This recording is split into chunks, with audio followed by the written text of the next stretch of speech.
Dobrý den, dnes bych vás ráda přivítala v obci Radošovice, které leží pouhé 4,5 km od Bystřice a 11 km od Benešova.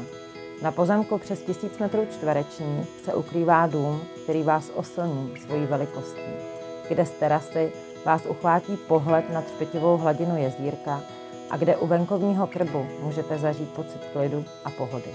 Do sklepa si můžete skočit pro pivo ze 7. schodu, protože na 6. je teplý a na 8. už přechlazený.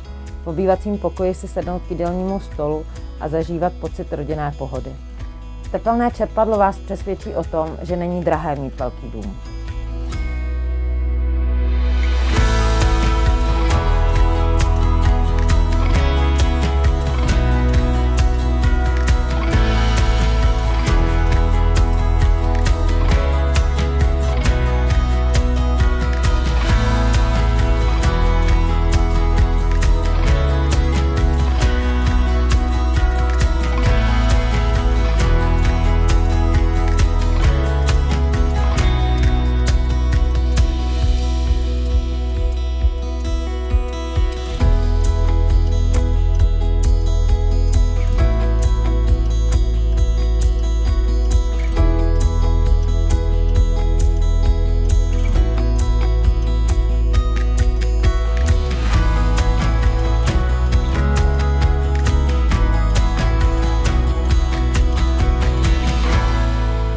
Věřím, že právě vy zde můžete nalézt svůj nový domov.